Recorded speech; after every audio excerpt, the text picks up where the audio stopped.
Lipton Tea and Lipton Soup present Inner Sanctum Mysteries.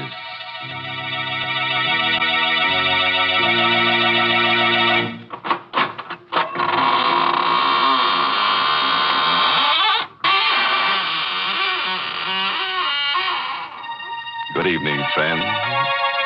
This is your host of the Inner Sanctum inviting you in through the squeaking door. Come on in. Have your picture taken with the corpse. You'll look good next to him. Poor fellow was a photographer. Passed on last winter while taking a picture. Yes, died of overexposure. Awful, isn't it? Enough to make your camera shutter. Well, let's gather around the coffin now for a nice, happy picture. Watch the body. Watch the body. Oh, dear. We'll have to take that again. Someone moved. And I think it was the corpse. Why, that's downright silly. Oh, hello, Mary. You're just in time. Come on, get in the picture. What? Do you think I'd stand next to a corpse? Oh, please, Mary. You can wear your Lipton sterling silver medallion. Then I'll send the picture to my friends in the graveyard.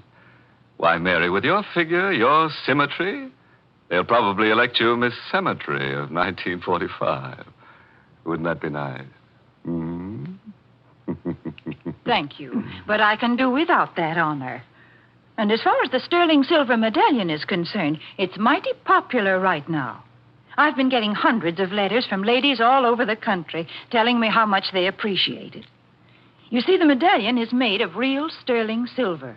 It's about 1 inch in diameter, and it's decorated with the Chinese symbol for good luck. You can wear the medallion as a necklace or a choker. You see, it's hung on a narrow black rayon satin ribbon, or you can simply add it to your charm bracelet if you wish. It's just the thing to brighten up your simple silk dresses and your dressy suits. And ladies, here's how you get this handsome medallion. Just send 25 cents and the box top from a package of Lipton's, the tea with the brisk flavor, to Lipton Tea, Box 92. That's Box 92, New York City. You paint a pretty picture, Mary. Now let me paint one for you. Mine is called Portrait of Death. It's an original radio play by that ghastly ghostwriter, Robert Sloane. And our star tonight is Miss Leslie Woods, who plays the role of Miss Snyder. And listen, if you've never sat for a portrait, you'd better not sit alone for Portrait of Death. In the dim light of a misty old art dealer's gallery, a somber portrait has just been sold at auction to a man by the name of Mason. Magnificent painting, isn't it? There's never been anything like it, Mr. Mason. But if you don't mind my saying so, I think you've paid a stiff price for it. I couldn't let that woman in the black dress outbid me. Look at those colors. Expression on the girl's face. Yes. The detail in the background. Really is a work of art. Technically speaking, yes. But the portrait has a strange history, Mr. Mason. Strange and sinister. What do you mean? Well, people say it's brought bad luck to every one of its owners. Oh, come now, Fräulein. Well, it may be just a story, but at least this much of it is true. The day this portrait was finished, the artist died by his own hand. And the model who posed for him died, too, by her own hand. So that's why he painted her in black. Yes. He knew she was going to die. He even painted 2 graves into the background of the picture, you see? 1 grave's for him, 1 for her. Remarkable. Now you know why the painting is called Portrait of Death, Mr. Mason. It meant death for the artist, the model, and, oddly enough, for many of its owners. I'm sorry you bought it, Mr. Mason. I'm sorry you bought it, too, Mr. Mason. You shouldn't have taken it away from me. I beg your pardon. Don't you remember me? Oh, yes. Yes, of course. You're the woman I was bidding against. I still want the painting, Mr. Mason. And I beg you to sell it to me at a price I can afford. I warn you, it can only bring you harm. I'm sorry, Miss Snyder. The painting is not for sale.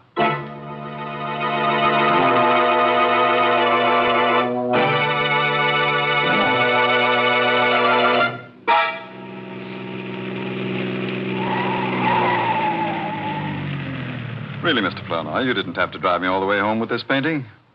I could have managed it alone. Oh, no trouble at all, Mr. Mason. Here, let me help you carry it into the house. Oh, no, I'll get one of the servants. As you like. Oh, Parker. Parker. Huh. I'm afraid I'll have to go in. Will you wait for me? Oh, certainly. Oh, Parker. Mr. Mason? Yes, Parker. Tell Mrs. Mason to come down, will you? I've got a surprise for her. Oh, Mr. Mason, I think you'd better come in. Why, what's the matter? I have some very bad news for you, sir. Terrible news. Mrs. Mason is dead. What? It was her heart, sir. She died this afternoon while you were at the art gallery. No. I can't believe it. I tried to reach you, but you'd already left, sir. Dr. Simpson said... Excuse me, sir. Hello?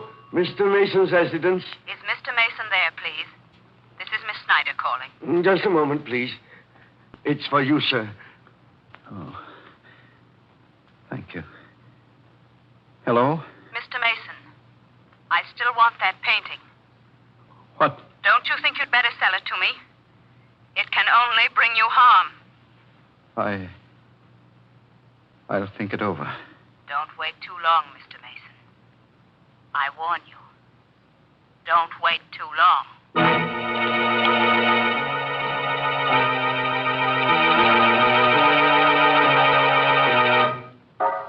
You ought to go to bed, sir. You haven't had any sleep for days. I'm all right, Parker. But it can't do any good to sit in this room and stare at that painting. Parker, doesn't the portrait look a little different today than it did when I brought it into the house? I don't think so, sir. The expression on the girl's face is a little deeper. A little more understanding. The background, it... Good heavens, Parker. What is it, sir? Look. The graves in the background. Weren't they there, sir? When I bought it, Parker, there were 2. Now there are 3.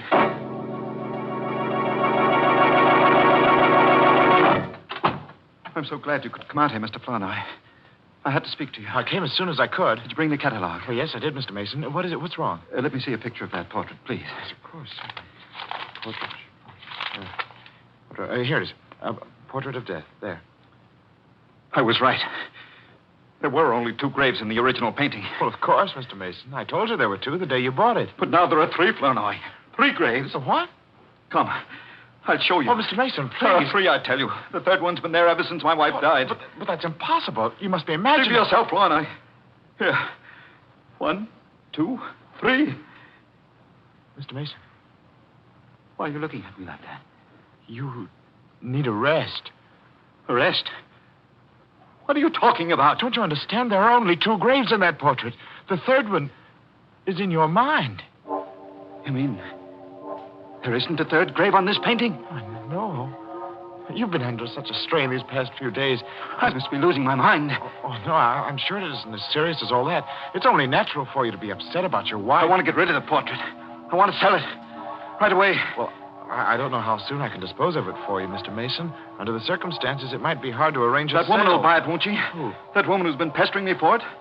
Why don't you get in touch with her? I will, first thing in the morning. No, I won't wait until morning. I want that portrait out of this house tonight.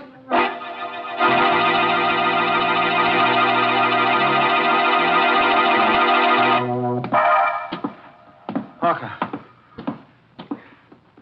Where are you going with that painting?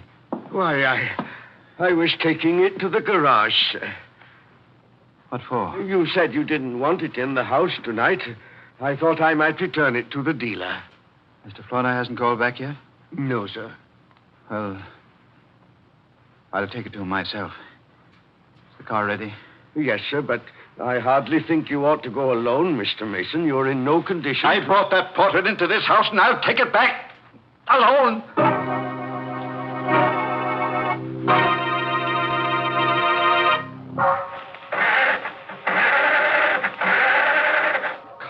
Come on.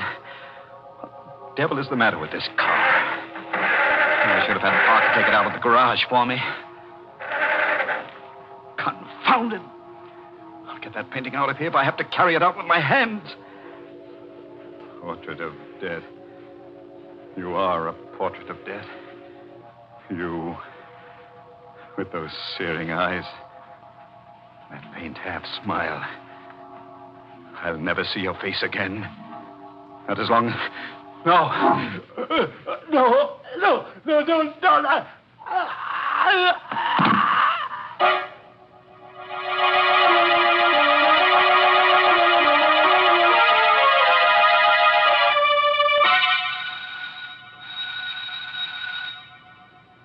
This is a strange time of night to go calling for a painting, Mr. Flournoy. Mr. Mason told me to get in touch with you right away, Miss Snyder.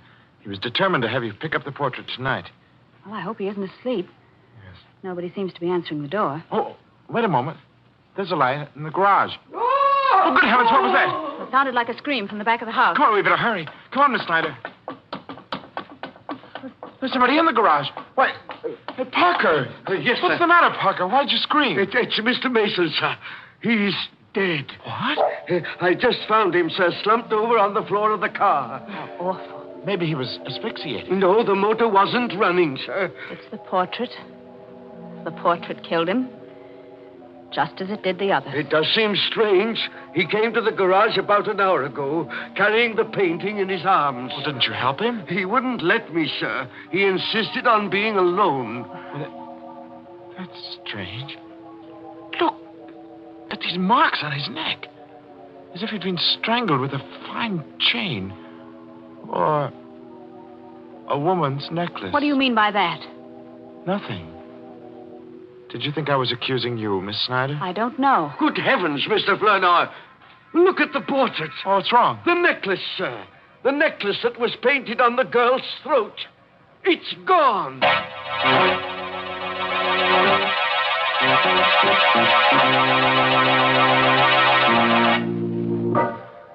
Well, you can breathe a little easier now. Unless you happen to be wearing that girl's necklace. If you are, just write a note to the artist that painted the portrait and he'll answer you from the grave. Honest. He wrote to me from the grave the other day. You know what he said? Having a wonderful time. Wish you were here. I suppose you think that's funny. Why, Mary, it must be funny. The dead artist was smiling when he wrote it. Oh, but then he's always smiling. You see, he's a grinning skull. It's quite a story how he got that way. Let me tell you. Now, stop. I don't want to hear any of your morbid stories. But that's the only kind I know. Well, then you listen to me, because I know a story with a happy ending, and it's true, too. It's the story behind that sterling silver medallion that the Lipton people want to send the ladies. It seems that the original of this handsome medallion was given to an American flyer who was rescued by Chinese guerrillas after he'd bailed out over enemy territory. The flyer was told that the Chinese letters on the medallion would identify him and bring him safely through the lines. Well, he did get through, and only then did he learn that the inscription said, "Good luck," in Chinese. Now, there's a story to tell your friends when they're admiring your medallion on its smart black rayon satin ribbon. And to get this Chinese good luck medallion, all you have to do is send 25 cents and the box top from a package of Lipton's, the tea with the brisk flavor, to Lipton Tea, Box 92. That's Box 92 in New York City. Well, let's get back to that there cover girl on the portrait of death. It's 6 months now since she strangled old man Mason with that necklace of hers and put the Indian sign on his late wife. Parker's still around, though. And so is that character Flournoy, who at the moment is disposing of the ill-fated portrait for Mr. Mason's estate.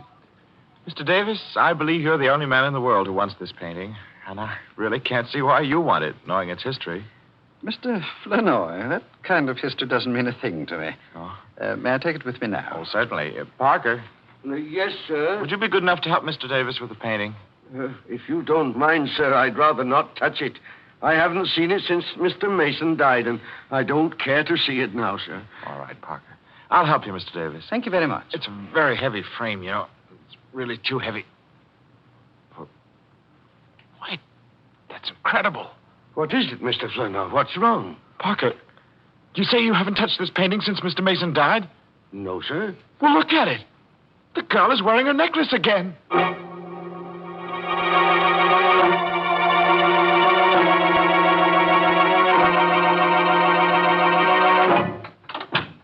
Miss Snyder, how do you do? We haven't seen you here at the gallery for some time. What's the meaning of this, Mr. I Flournoy? beg your pardon? Why did you let that painting go without telling me it was for sale? Well, I tried to tell you, Miss Snyder. I called you home several times to let you know about the auction.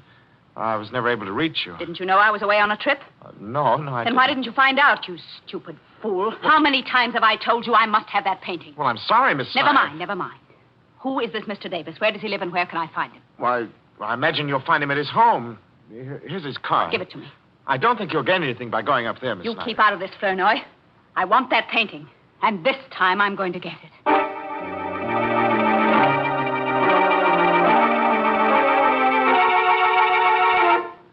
I'm very sorry, Miss Snyder, but nothing you can say will persuade me to part with the painting. Mr. Davis, your stubbornness may cost you your life, you know. I'm afraid I'll have to risk it. I'm very anxious to find out exactly how he died. And if he was murdered, I'm going to see that the killer is brought to justice. The killer is the painting, Mr. Davis. And you will find that out very soon, just as the others did. Are you threatening me? I am giving you one more chance to live. One more chance to sell me the portrait at the price you paid for it. If I refuse? If you don't sell it to me now, Mr. Davis, I will buy it after your death. Forgive me for not showing it to the door, Miss Snyder, but I hardly think... Never mind, I'll go myself. No, you don't have to. Parker. Yes, sir? Parker, what are you doing here? Oh, didn't you know, Miss Snyder? I'm Mr. Davis's new butler.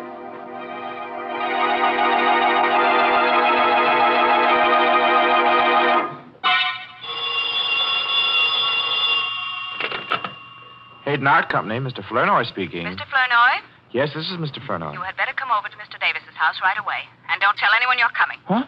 Who's this? It's important, Mr. Flournoy. Don't ask a lot of questions. Just come over. But who is this? Don't you know? It's the girl in the portrait. What? You... Hello? Hello?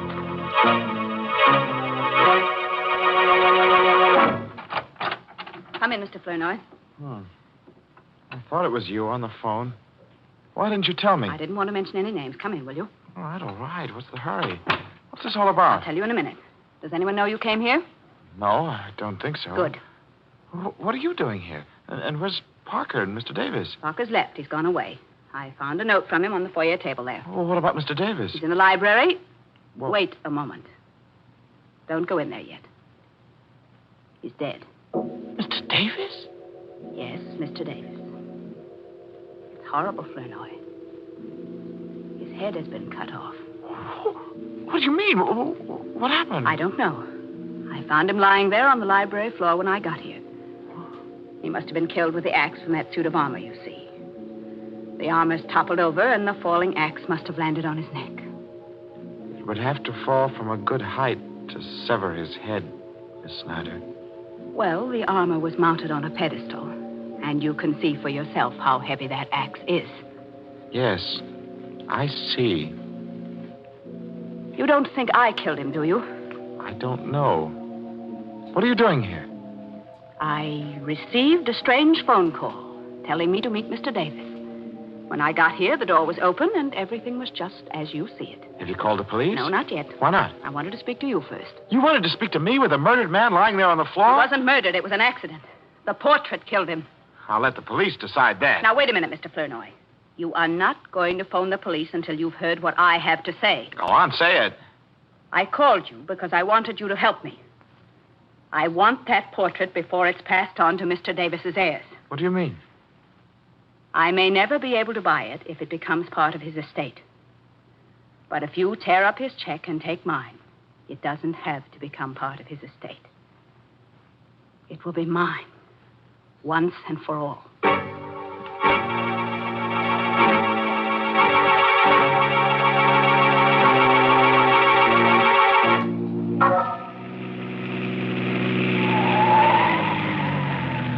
Mr. Flournoy, Flournoy! What? Mr. Flournoy! Why, Parker. What are you doing outside Miss Snyder's house? I've been waiting for her, sir. Have you any idea where she is? Why do you want to know? She left a photograph at Mr. Davis's house last night, and I've come to return it. Well, I'll take it to her, Parker. If you don't mind, sir, I'll return it myself. Is it that important? The photograph is a picture of the woman in the portrait. And if Miss Snyder can explain why she's been carrying it around, we might have an answer to this mystery. You suspect her, don't you, Parker? Not any more than I suspect you. What's that? You've got the portrait in your car, Mr. Flournoy. Yes. Don't try to conceal it. I recognize that frame anywhere. I'm not trying to conceal it. I'm trying to find out what your game is. I have no game. Then why did you leave that note saying you were going away? What note? Oh, don't lie to me, Parker. I saw it myself on the foyer table. You must be mistaken, sir. Today is my day off. I left the house early this morning, and I didn't write a note. Well, if you're telling the truth, then I know who did write that note. Only I've got to prove it before I can take your word.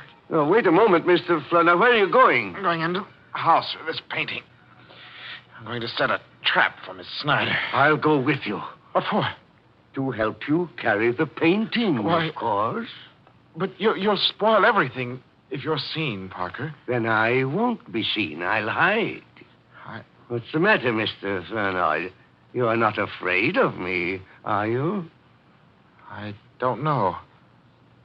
Every time this painting has brought misfortune to anyone, you've been alone in the house with the victim.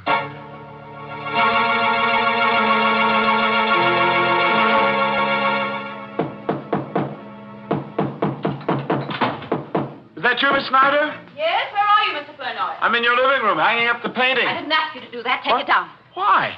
Take it down, I say. I don't want it in my living room. I don't want it in this house. Well, I don't understand. Then why did you buy it? Mr. Flournoy, I have been after that portrait for years. And now that I've got it, I'm going to destroy it. You're going to do what? There is a curse on that painting. There really is. You see, I know. Because I'm related to the girl who posed for it. Well, you never told me that. I never saw any reason to. That girl was a sister of my grandmother.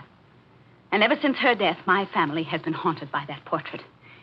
But now we'll be haunted no longer. But you can't destroy a work of art like this. It isn't fair to people who admire it. It isn't fair. Nobody wants it, Mr. Flournoy. Nobody but me. Oh, but you're mistaken.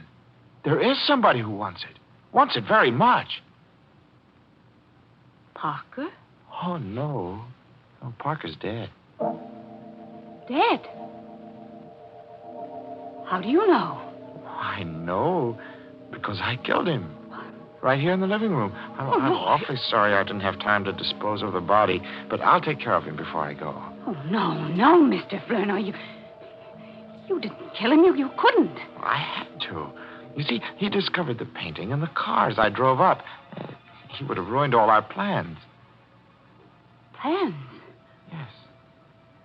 Plans? Do you think I'd go through with any plans knowing what I know now? Well, I'm going through with mine, Miss Snyder.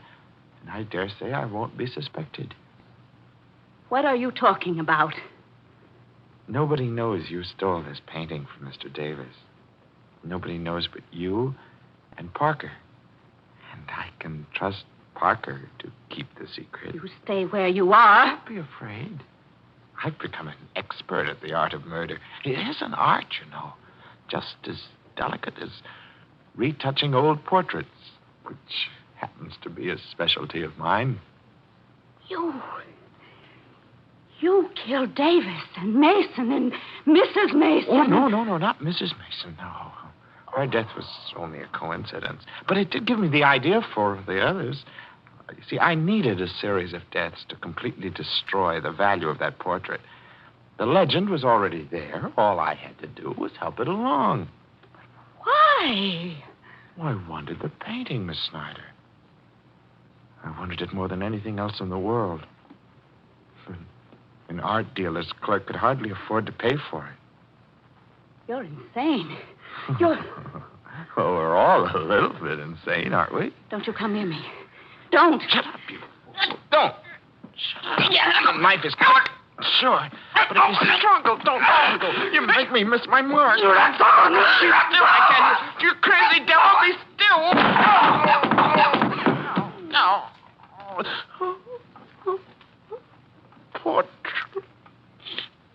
flower on the wall. Frame. Drew knife into. Now will be haunted no longer.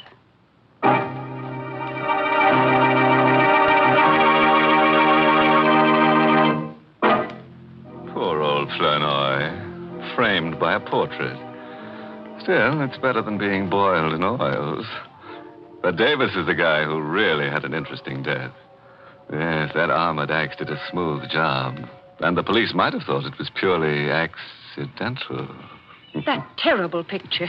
It was always changing around. I guess it wasn't what they call a still life.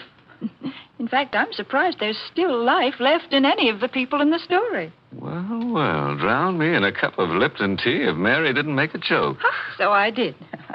But now I want to talk about something serious. Because this is a real occasion. A mighty important one, if you ask me. You know, folks, I heard just the other day that this coming Saturday, June 16th, is an anniversary for some people in the United States Army that deserve all the credit we can give them. They're the Quartermaster Corps. They make delivery under fire on all fronts. And they're 170 years old. Yes, think of it. The Quartermaster Corps was created in 1775 by the Continental Congress. You know, I'm a woman, not a businessman or a soldier. But I know what it is to keep every single little thing on hand that's going to be used by a whole army. It's hard enough to get food and matches and things for a family. But when you have to take care of a shopping list that has things on it like 11 million field jackets and 10 million blankets, 100 million pairs of shoes, trucks, and all of the good wholesome foods that keep our men in fighting trim, well, that's a real job. And the men of the Quartermaster Corps not only do all that work, but they do fighting, too. That's why these men are called the Fighting Quartermaster Corps. That certainly is a name to be proud of.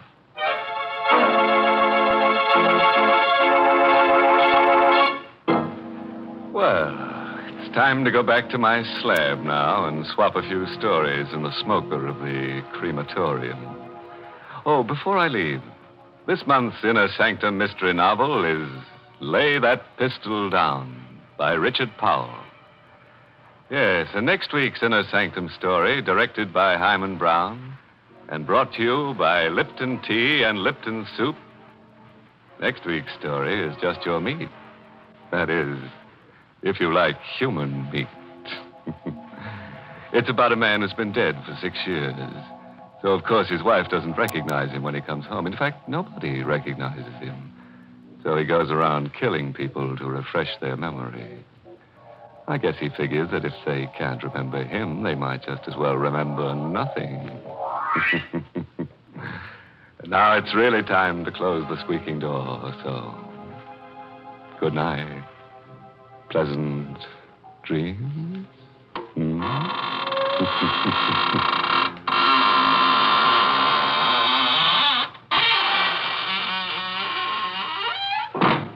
Folks, it's wonderful how simple cooking is these days. When I was a girl, my mother used to spend a good many hours making a pot of noodle soup. But now, we have Lipton's noodle soup mix.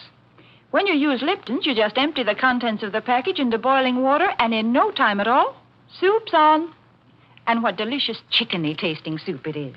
Yes, Lipton's has an old-fashioned homemade flavor, and it's brim full of tender golden egg noodles. Of course, sometimes it's hard to get in some stores these days, but there's lots of good things scarce in wartime.